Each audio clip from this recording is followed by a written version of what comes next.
Are you sharing your entire screen or just the game?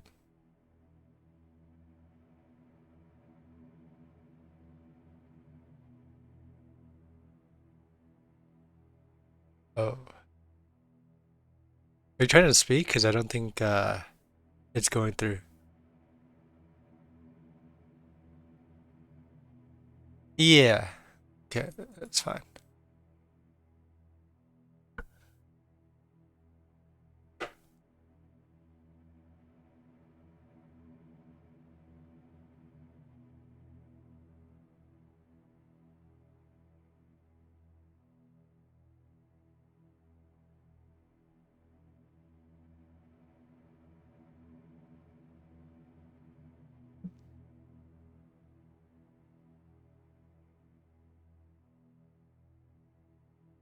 So,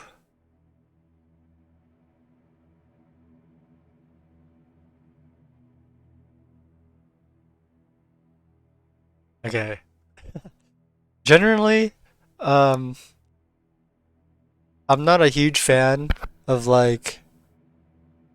uh, playing neutral until something else happens. I like to play really aggressive, and that tends to have let me have more control of every game, um, whether or not it's the right control. So I can solo lose or solo win the game because of how aggressive I am. This is just like my thing, right? You don't have to uh like be the same way.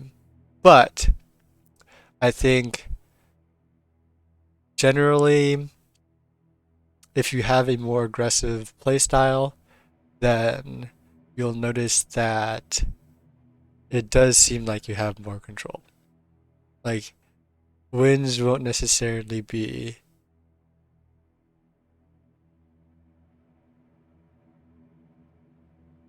um seeming like out of your control. That's it.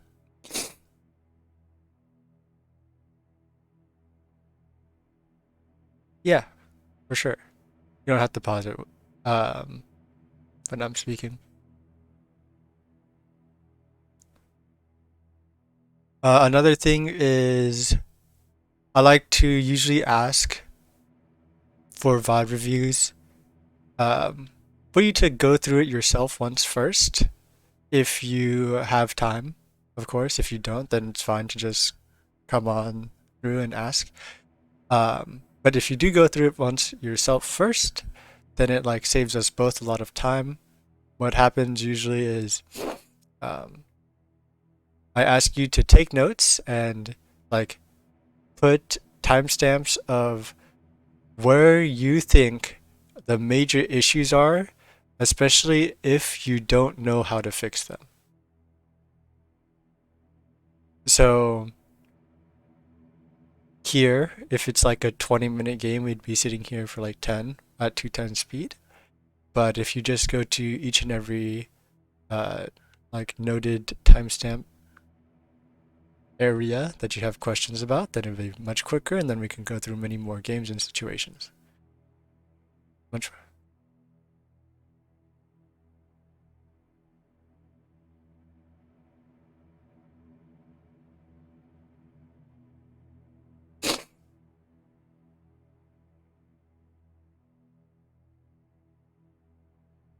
So here you said you got a lead and then something happened, right?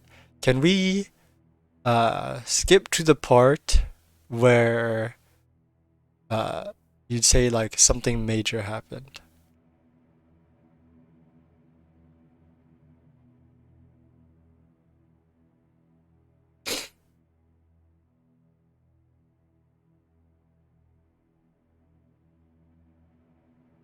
No, it's okay. I didn't really mention this before, so it's not your fault. Usually I like to say it beforehand, so then people do come in like, with this in mind.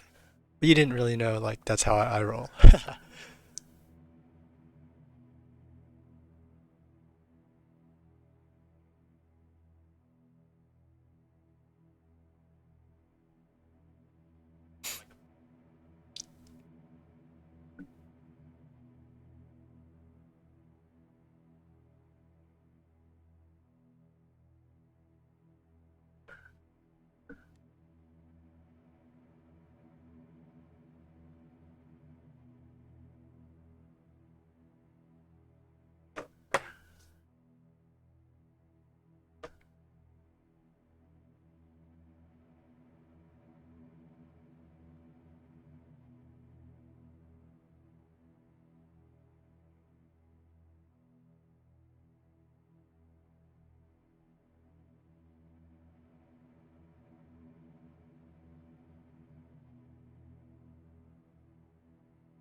So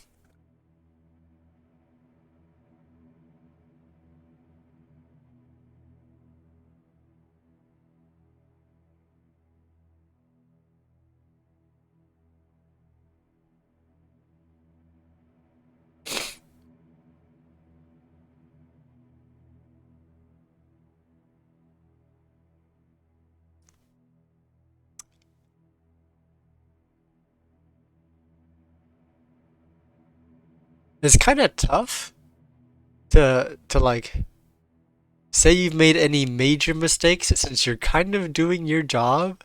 You're just as like your champion. Your goal is to uh empower your teammates so they can do things.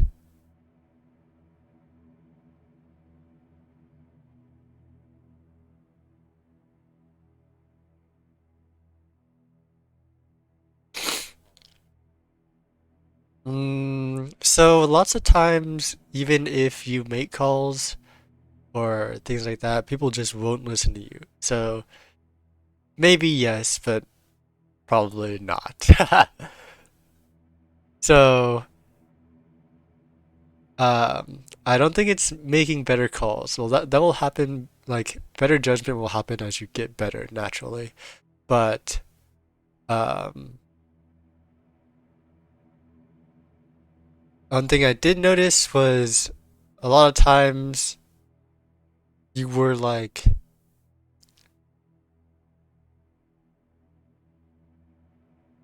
your wording uh timer is a bit off, like late. So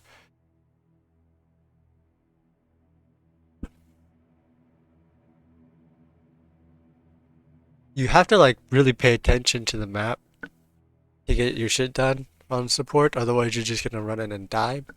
So make sure you're like watching what's happening around the map, and then you want to be warding a quadrant. I don't know if you know about this.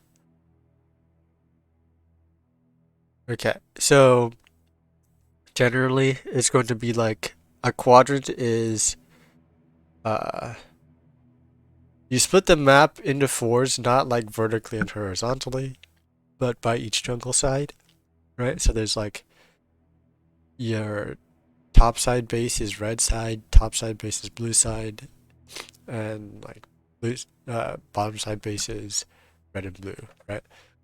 Or however you want to call it.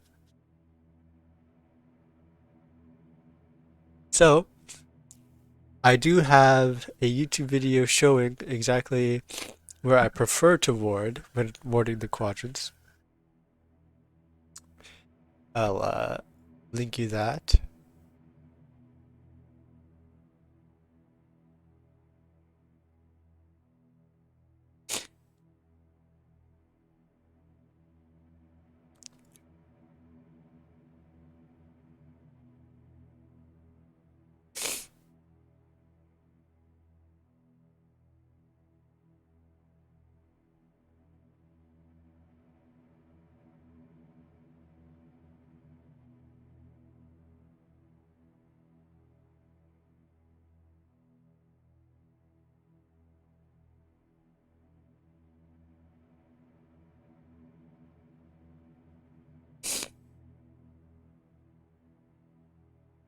So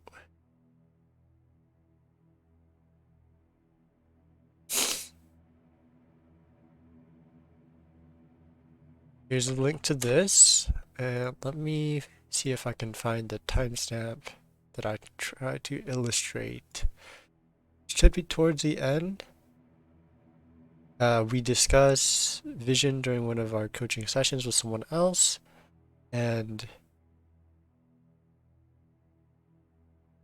he asked about specific situations, and then I illustrate it on like a map. So, let's see.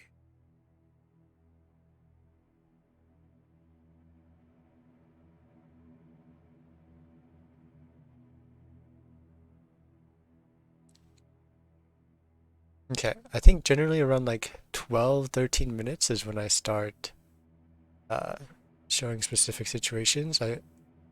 I can share my screen.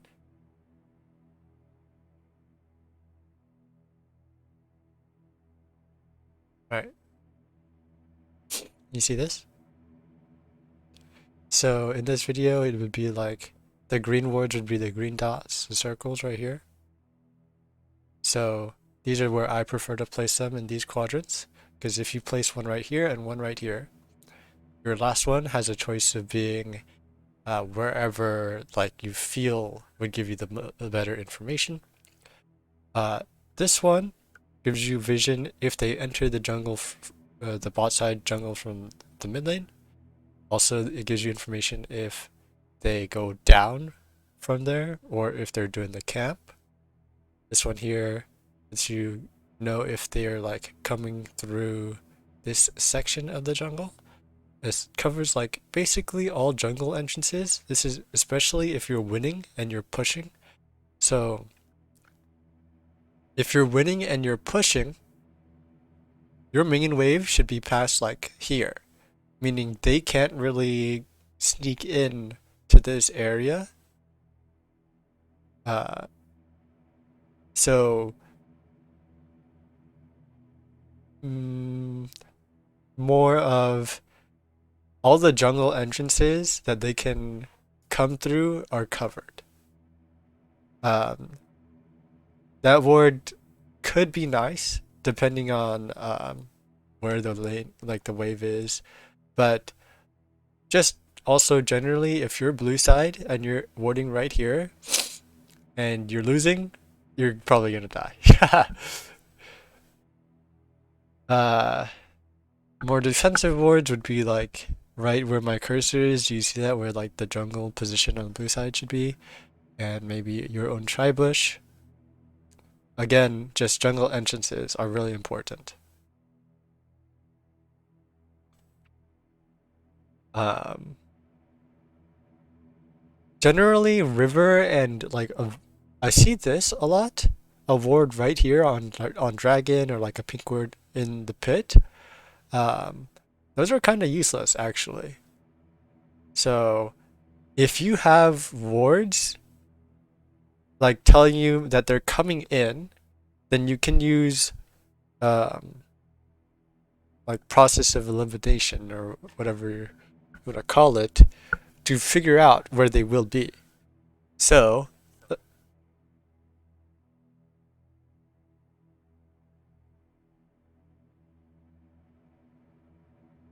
yeah, you can assume that they're not necessarily in the tribe, but you assume, let's say you're like right here, you can assume they're anywhere here, right?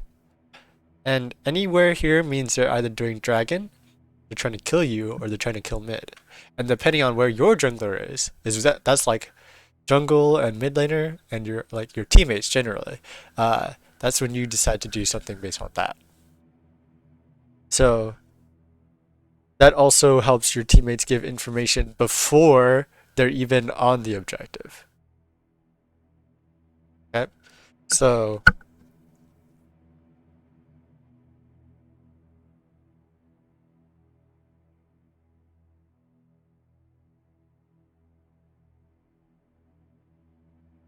right. You don't have to see where they are exactly unless you're about to face check and your team doesn't want to just die. But so that's why we have two wards here, and your last ward can maybe go into pit just to make sure they're doing it. If they're not doing it, then you have to be careful walking in. Say they could be in the pixel brush. Um, that's just generally what you do. I saw you put your pink here. It's not like a bad thing to do to put your pink right here, but generally I like to put it in the side brush first before you start putting your pink words more aggressively. Uh, Putting it in this brush makes it so that even if they like push the mid wave and try to go through here, they have a harder time entering as your pink ward should like clear out the vision or block any wards from coming over this side. Like if you were to be playing red side and put the pink ward right here, and they try to put the pink ward over the wall, they're definitely not going to be able to kill your pink ward until they push up the wave. And once they do push up the wave, it's still difficult for them because if they try to kill the pink ward and you're just there, you can kill them.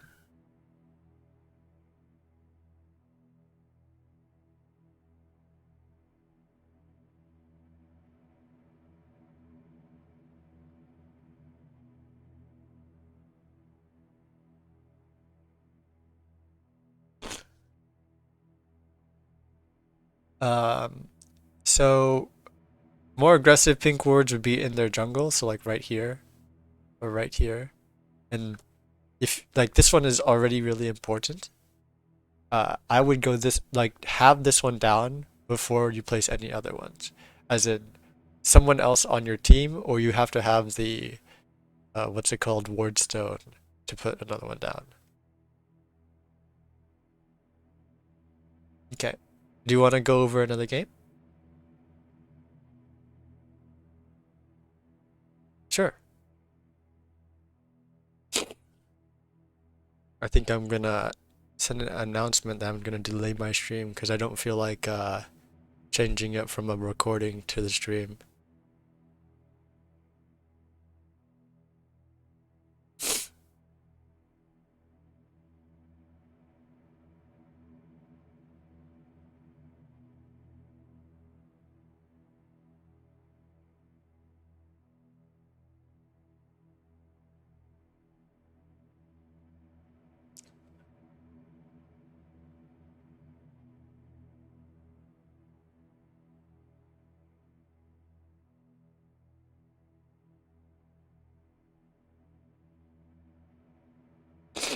Can you repeat that, please?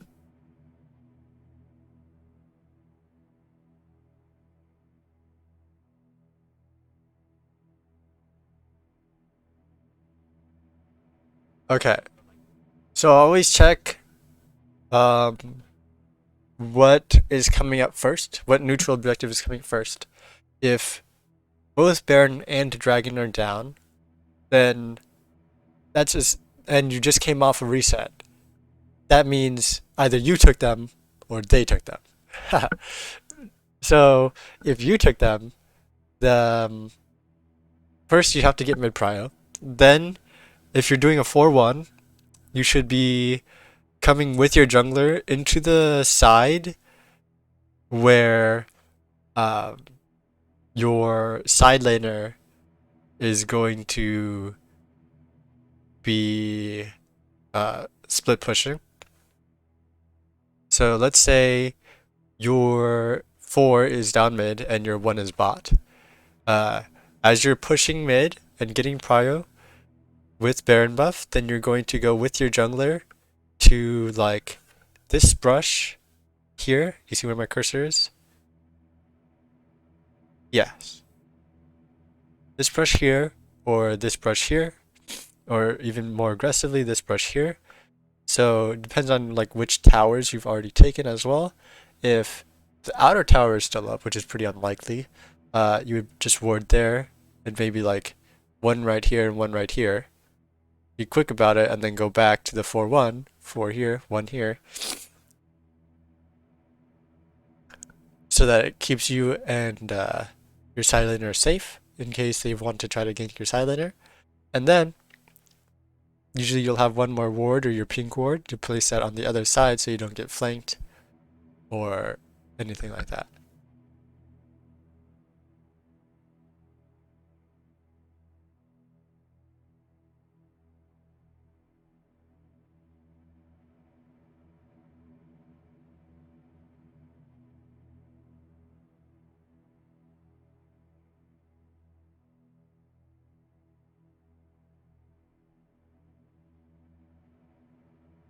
Okay, so the wards down the mid lane are just the same as the wards I was showing you earlier, like these ones right here. It's like telling you preemptively where the enemy is going to go.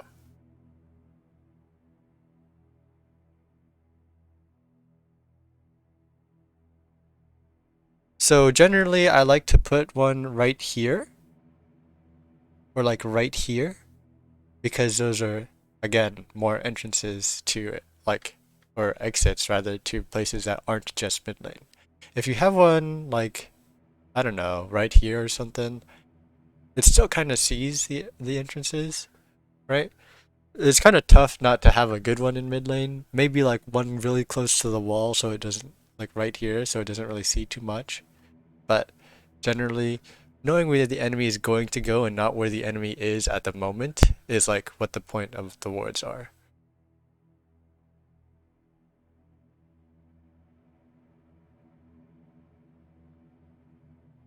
Okay.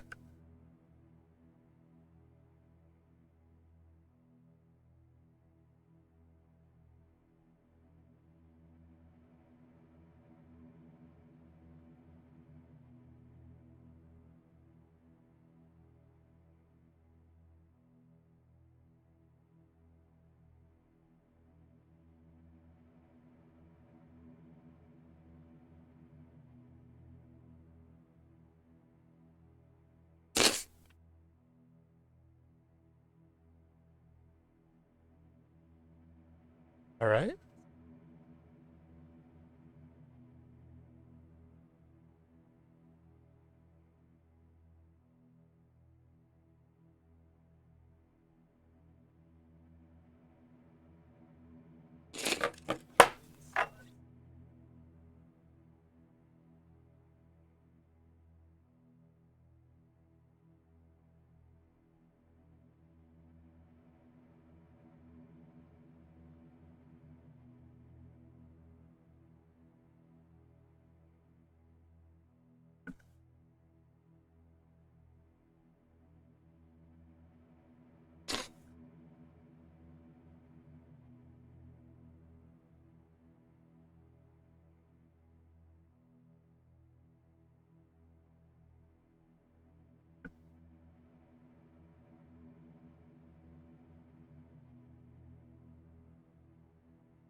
Oh, you're not.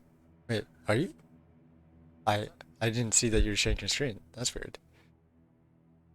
Haha. All right. I'm now looking.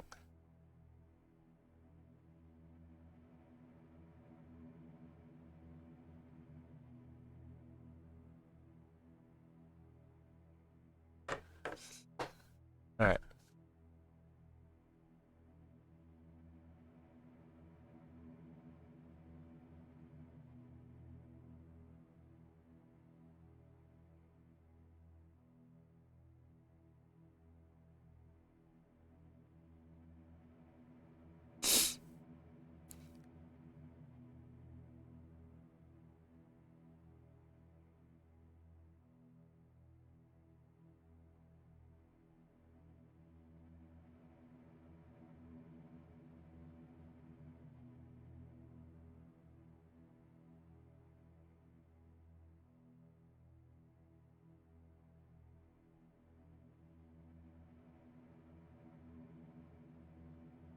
Well, I'm not really sure what your AD carry is expecting to happen here, to be honest.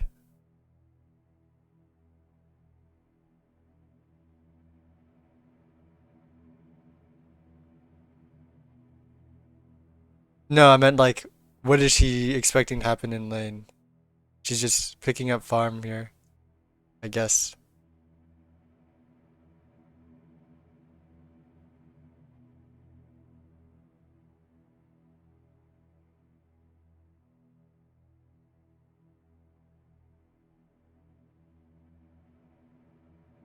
Okay.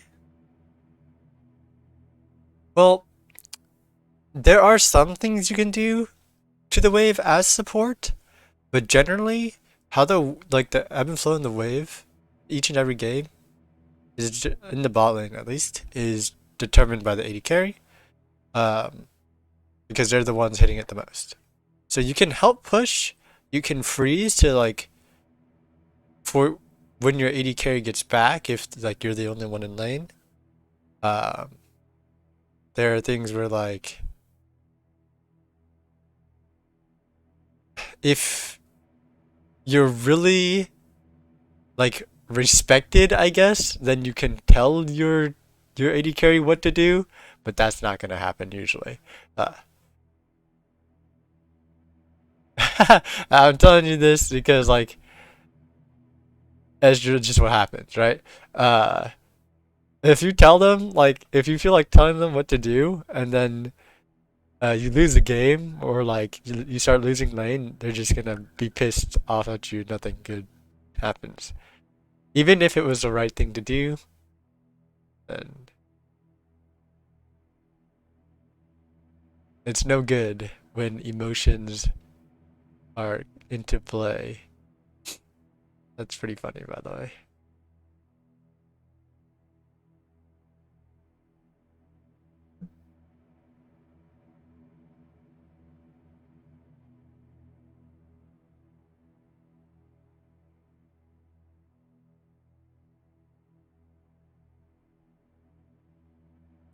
Or like if you're in lane alone, your AD carry resets and you don't. I don't know if you do this too often. Lots of times people usually like to reset together. That's not necessary. Um, but if you're in lane and your AD carry isn't and they're coming back to lane and there's a wave coming into you, it's pushing into you, and the enemy team cannot kill you, or if they try to kill you, then you'll still be safe.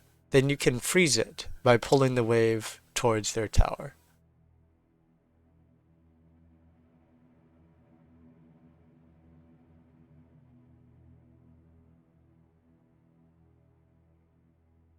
The only thing that really does is it lets your AD carry fight when he gets back and also get all the experience so that uh, you have an advantage when you are fighting.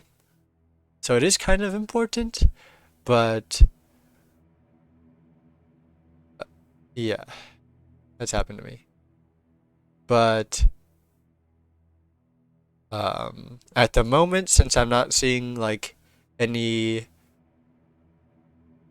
how would you say, disjointed recalls, then it's like not relevant.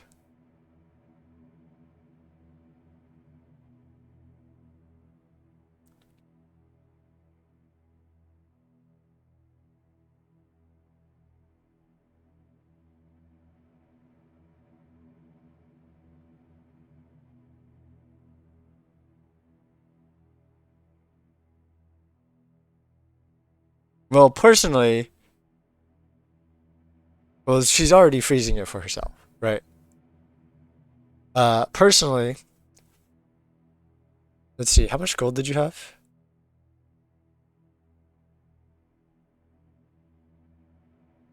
Yeah, go back. Okay, so right here, let's just pause it and then look at your press like O and X or whatever. Open the scoreboard and show your gold. So you have 378 gold. You don't really buy too much, and um, you don't heal. You don't need to heal. You get like a pink, which are honestly kind of useless in solo queue, to be honest. Or yeah, I said that twice. So pinks are useful, but in my opinion, you don't want to buy them all willy-nilly. Otherwise, you'll have no money, and uh, you have to think about what the purpose of every single one of your pinks is. Okay? Whenever I buy pink, I have a reason for it. I want, like, when I buy it, I know that I'm going to want it to place it in a specific spot in the next, uh, whenever, or I know the purpose for it. So, in the mid to late game, denying vision can be pretty important. So having a pink on you to deny vision is fine. But in the early game, pinks to deny vision aren't as important for me, especially since I go Oracle Lens. So I already deny vision uh, around the spots that I can even travel to. Next is you buy a pink for defensive vision. Well, from my point of view in most games, if I need a pink for defensive vision, then I'm doing something wrong because generally, if I'm buying oracles and we're like in their face, under their tower, or like up close to their tower, then we should have some sort of health advantage that the only defensive vision we should really need is the yellow trinket from my AD carry. Uh, if you have two yellow trinkets in the bottom lane, usually what you're going to see happen is the support will place the yellow trinket to poke the enemy support in the bottom brushes. You won't really often see the support placing their yellow trinket for defensive vision because generally the support will be playing on the bottom side of the lane. Towards the brushes, because if you have control of the brushes, then the enemy support will have a harder time hitting you.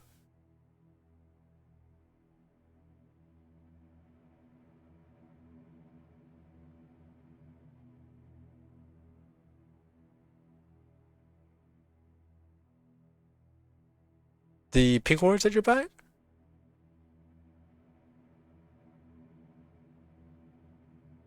Oh, no, it's not bad, but generally, I think the denial of vision is more important than knowing exactly where they are. So, if they know where you are and you know where they are in like the brushes, then now it's all based on what champion you're playing, what champion they're playing, for who wins and who has to back up. But if neither people know where each other is, if you have an Oracle Lens and they put a ward down, not only do you get a tiny bit of golden XP, which can be useful for hitting level 3 faster, but it no longer matters which champion you're playing for you to win, because um, now it's like a whole mystery as to where you are at all times. You could be in the brush, you could be outside the brush, you could be in the alcove, you could be in the next brush over. If you play it properly and they don't see you the entire time, they'll never really know where to throw their skill shot. You can be inside the brush and off to the side, so that when they throw their skill shot in, you'll dodge it without even trying. And then after they use their cooldowns, you can probably just walk up outside the brush and just like hit them. You can even just auto attack them, and they'll have no cooldowns, so that it's easier for you.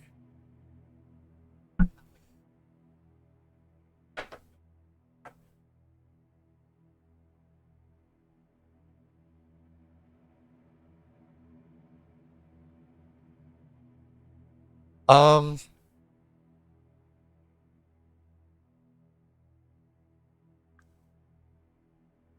it's kind of even, but you should be the one now controlling the brushes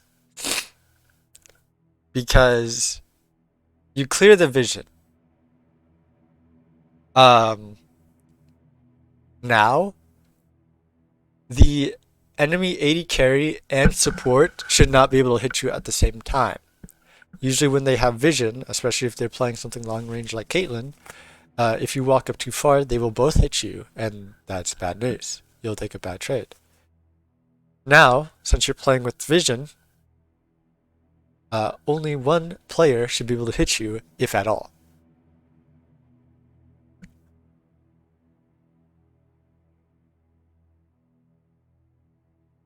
When you're playing any champion, usually having red trinket bot lane is better, because let's say you're playing a tank, right?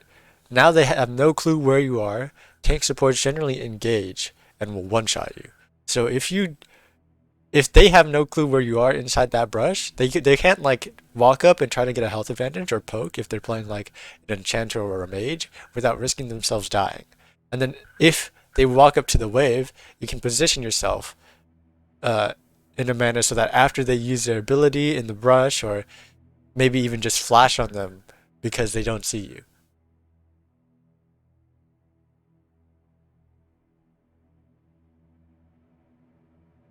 Right, exactly.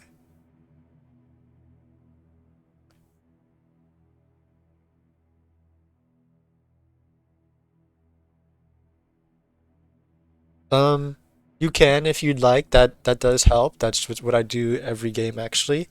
If you start your recall before one, uh, not one, 51 seconds, I did the science on this, then you will be back in time, before the buff of whatever side your jungler wants to you to leash is on, for you to leash.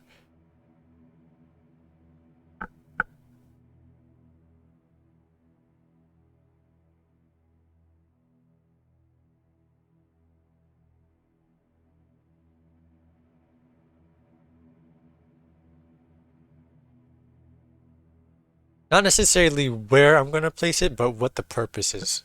So, um, like I said, with the mid to late game, deny vision.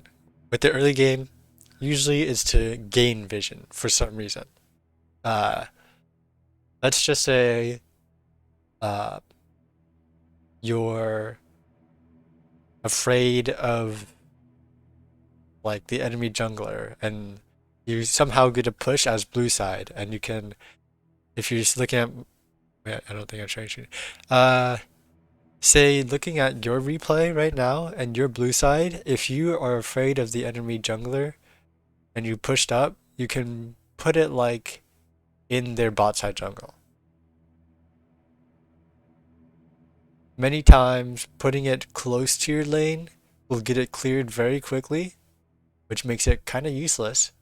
Uh, or um, like even if you have the ward, some junglers will just kill you anyways.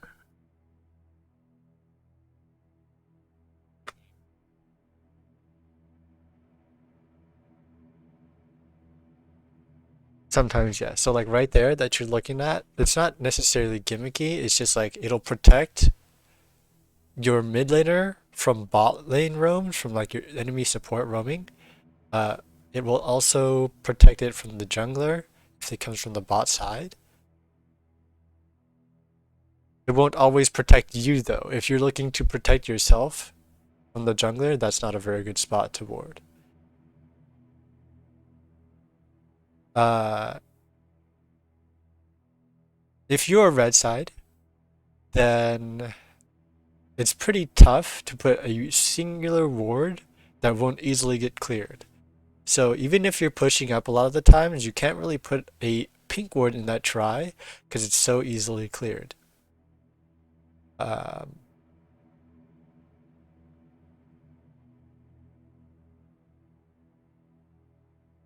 Even okay, where the spots that you're looking, like the below the blue buff, and okay, if it's right next to the blue buff, that can probably be easily cleared by the jungler.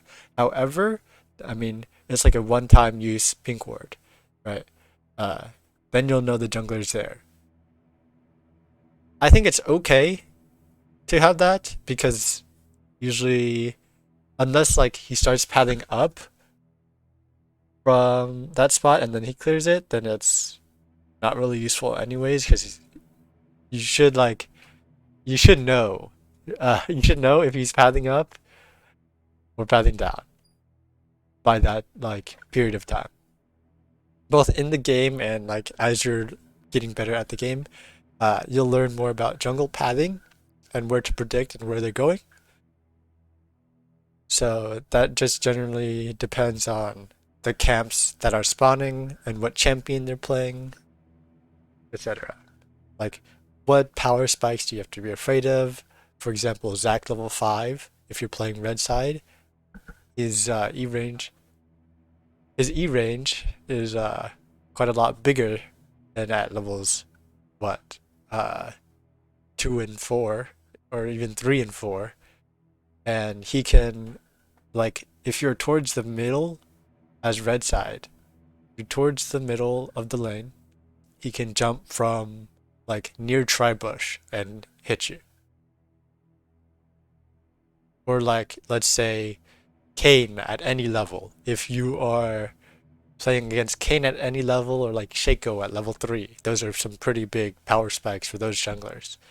Um, Playing against Shaco level 3, Fiddlesticks level 6, exactly. So pay attention to those as well. If you know they're hitting a power spike like that and they're going to be around bot lane, that's when you should be careful.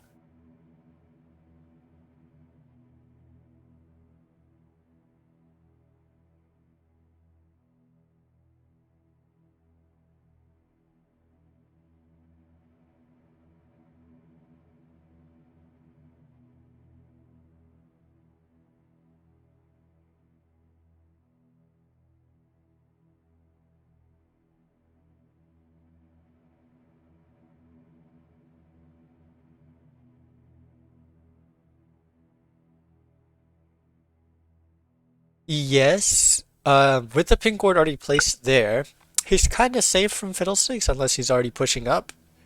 Um, if you really wanted to keep your mid laner safe, you'd probably go around the top side and then gank and then start going down through the bottom side after you finish your gank.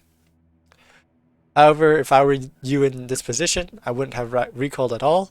I would have tried to sneak in actually to the middle brush and tried to beat the shit out of Caitlyn before she like does anything. So like right here, if you go to blue side vision,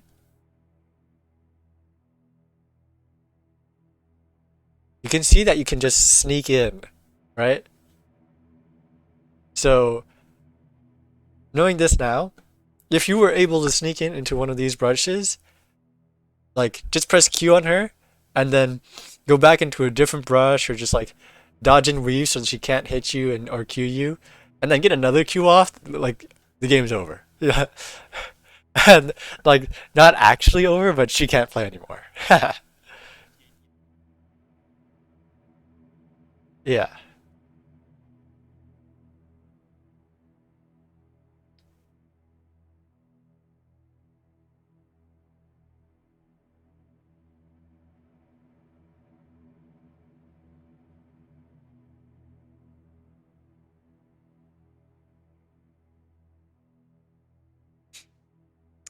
Yeah, sometimes like sometimes this shit happens, but um what I like to say is you'd like to give your team the best chances of winning. So there are things that you can't control, like what your teammates do sometimes. And if you can uh, give yourself and your team a big enough lead so that it's super difficult for them to throw, that's like your goal.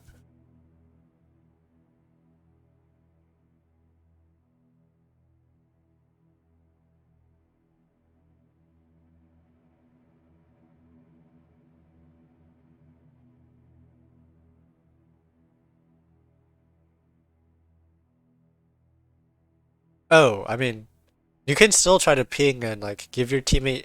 Usually, what I like to do is I like to give my teammates the best information possible before something happens so that they can decide for themselves what's good or not. I don't like to try to control people because usually what happens is, uh, unless they like I said before, really respect you for some reason, or you're like in an elo where they don't doubt you, or like that's what I mean by like respecting you. So when people like see that I've been challenger in the previous seasons and I tell them what to do, and they haven't been challenger before, then usually they listen, right? But if I'm in the same elo and I've been in the same elo with these people who have also been in the same elo, why should they have any reason to trust me over themselves?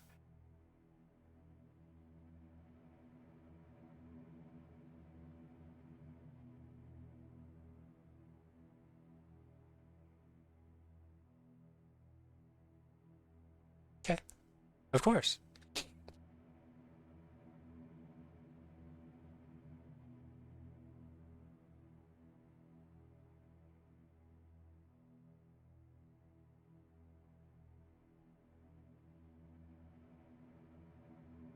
Not necessarily regardless. Keep yourself alive. That's pretty important, especially if the dragon's about to spawn. You don't want to be dead.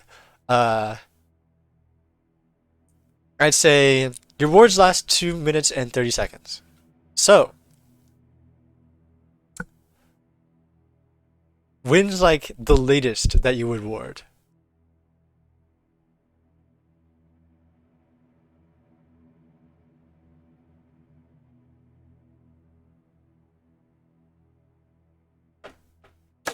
All right. So honestly, so let's say dragon spawning in 3 minutes. I would ward that side at 3 minutes, and then what that lets me do is when the wards are dying, that lets me see whether or not they're like coming in to get vision or whatever, and we can like assassinate them there or whatever. We can, with this knowledge that they're coming in, there's like a lot of things we can do as your team.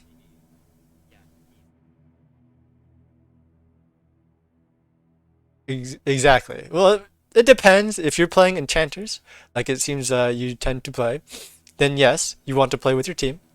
Sometimes, if you're playing a mage like I do, if you're so fed, which happens, you take the kills yourself.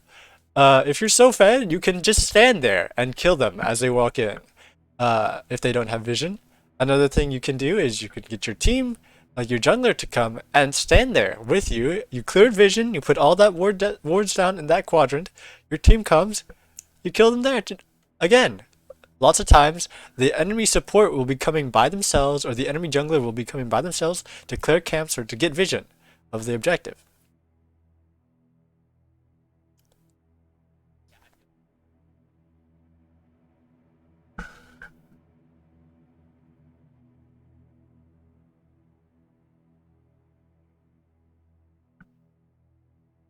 Well, you ward 3 minutes in. Say they expect it, they clear the wards. They know that you're there, you were there, and then they clear the wards. Now you know that um like it's a lot more difficult to walk in. If they didn't, then you can just walk in after a reset and you can refresh those exact wards and then go and do dragon. What'd you say? Yeah.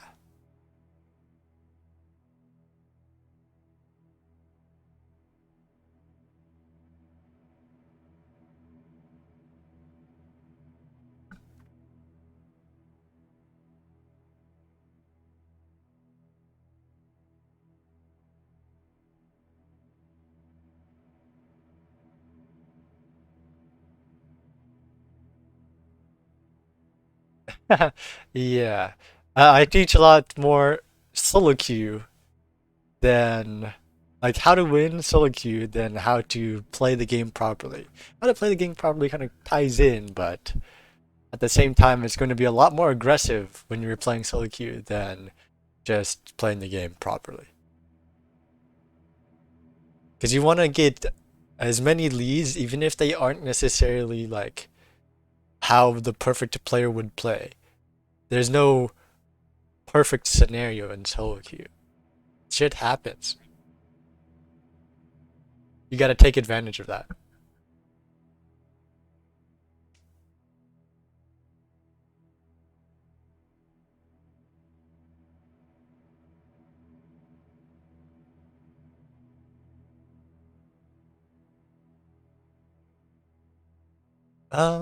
Not at the moment.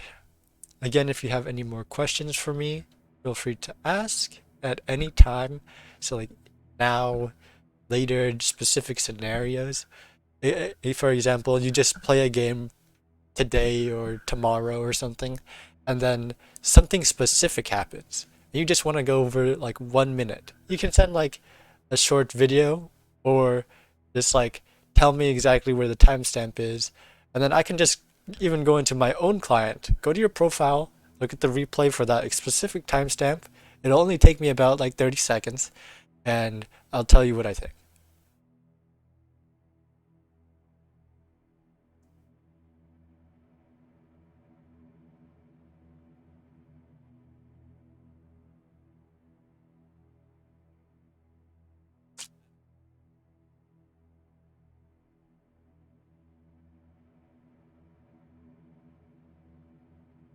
As enchanters, would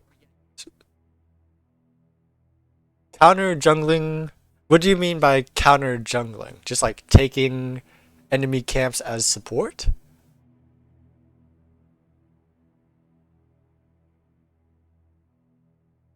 Oh, okay. So you kind of confused me there because I was gonna say I think your champions don't really do a really good job of taking camps. But uh, going with your jungler is something that should be decided like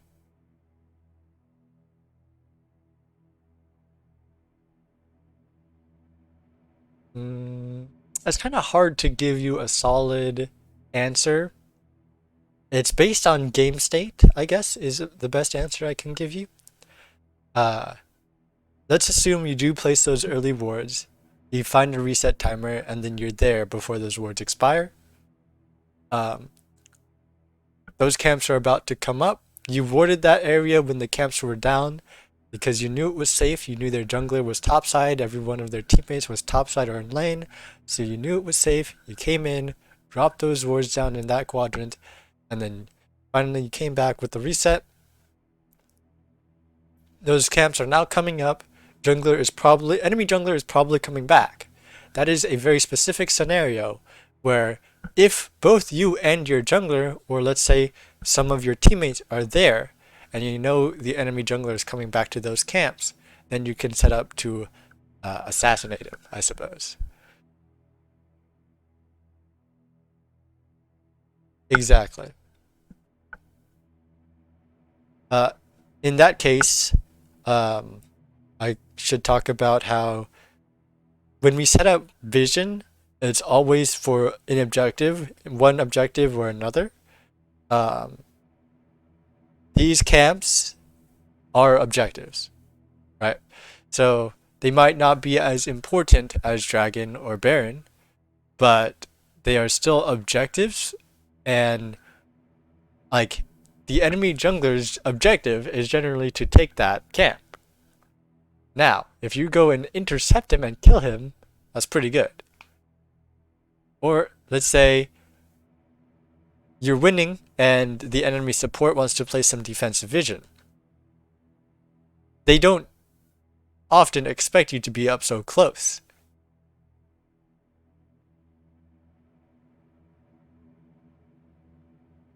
Correct. Right, exactly. Another thing, I guess, that is played along the same rules is waves are objectives. In the mid to late game, people still need to farm. So, you know, the enemy laner, whatever they are, want to go farm a wave that's too far up and like they shouldn't even be close to it, otherwise they will die. If that you guys are coming to kill them. Many times people don't punish, but if you recognize this earlier and you ping it, you say, you don't need to type anything in chat, but you just, what I like to do for my pings is I like to ping the specific enemy champion and then the specific spot. So like, let's say the enemy jungler is at the red. I will ping enemy jungler and then I will ping like danger on the red. Or like question mark on the red. Or like I said earlier, I like to give the most information possible. Let's say my enemy laner is roaming and I can't match. Or even if I can match, I'll say, first, I'll ping the enemy laner that's roaming, like Leona. I'll ping missing at the bottom lane. And then I'll ping where I think she is with a blue ping. And then I'll ping on the way to say I'm coming. Or I'll ping a couple times with the danger ping, so means I can't come.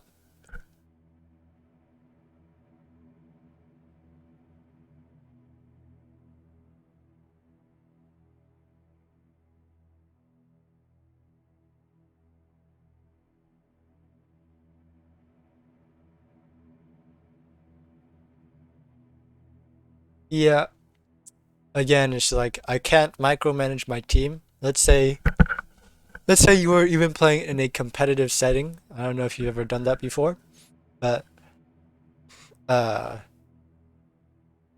if your teammates weren't doing something you wanted and then you tell them, or maybe you weren't doing something your teammates wanted, you tell them during the game, it would be kind of frustrating for like both sides because the person telling the other guy what they wanted to do is frustrated because they're not doing what they want, and then the person getting told what to do is frustrated because they are like trying to play the game. It's kind of difficult to follow instructions while thinking of what you need to do next on your own. You guys, as a team, should probably already be on the same page. And if you aren't, it's something to discuss afterwards so that next time you're on the same page. When I was playing competitive, actually, uh, lots of times we would talk after the games, right?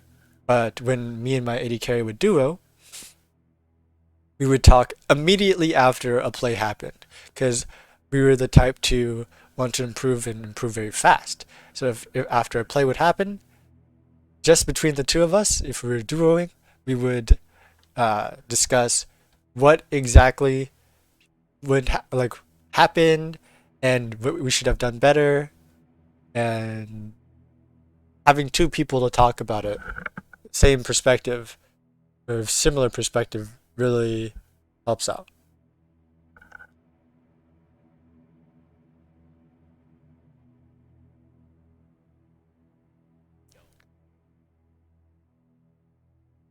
Okay, sure. Hmm. Yeah, for sure.